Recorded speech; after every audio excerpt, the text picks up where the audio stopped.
In our current world full of uncertainty and fear, there's hardly anything that would compare to the health benefits for children being out in nature. When our kids are expected to be in front of the screen for sometimes hours per day, their small bodies are literally aching to stretch, move, and be stimulated in an entirely different way. Trees, plants, and even garden creatures all make up a wonderful, enriching experience for our children. Their five senses are enlivened with the smell of grass, earthy soil, the sounds of birds and crickets chirping, the rough touch of the tree bark or the squishy mud, the taste of fresh mint picked from the garden, and of course, the visual splendour that nature has to offer. Research has even shown time and time again the positive effects on mental health the more time people spend in nature. And if we add play to the mix, we are helping children access parts of their brain and bodies they never would have experienced with their toys or devices. Children who are given minimal direction and permission to have unstructured play, which means not giving them instructions or telling them what to do or how to play, will also exercise their imagination, and they'll take healthy risks, building their confidence and resilience. From nature play, children will discover storytelling, increase spatial awareness and physical coordination, discover new things, the lessons of life and death in the growth of animals and plants, and not to mention the fresh air getting into their lungs each time.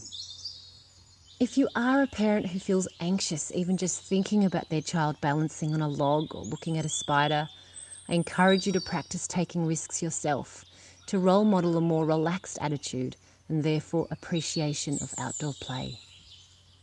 For example, you can start by holding your child's hand when coming close to inspect an insect, or when they want to check out a muddy puddle in the grass. Ask questions rather than always telling them what they might observe. If you're feeling worried inside, try your best to focus on your child and their learning, and hopefully your nerves will calm down enough to be enjoying it too. After getting more comfortable with this, you can then move on to letting your child explore themselves without you so close, and keep building up the time and distance until you are confident both of you can do this and enjoy it. If you have always been taught not to get dirty, question what values and beliefs you'd be willing to challenge and even change to help your child get more out of playing with the ground and the plants and creatures that live in it. Dirty hands and feet can always be washed with soapy water, so no need to stress about that until it's time to go inside. Plus, I bet most of you didn't know there's an actual bacteria found in soil which triggers happy hormones in us. How about that? Be careful not to say, be careful. We want our children to be safe always, but expect them to take a fall every now and then or a scratch from a passing tree branch. Use phrases like, what's your plan now? Or, I wonder what will happen if you touch that spiky leaf, rather than constant warnings or fearful language.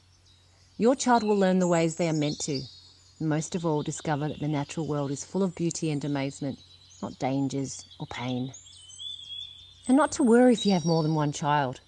Siblings get so much out of nature play too, especially when the little ones can learn off the bigger kids, and sometimes vice versa happens, or when turns have to be taken to explore the same thing.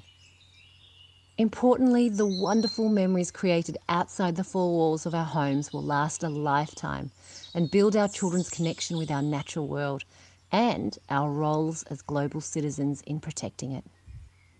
So, to sum up, studies have found that people who spend time in nature feel happier. Children playing outside in nature is good for them. The less planned their activities can be, the more learning that can happen. Minds and bodies benefit from the exposure to the different stimuli found in the natural environment. As parents, we can help our children develop a love for nature that will hopefully encourage a lifelong appreciation for nature and our planet.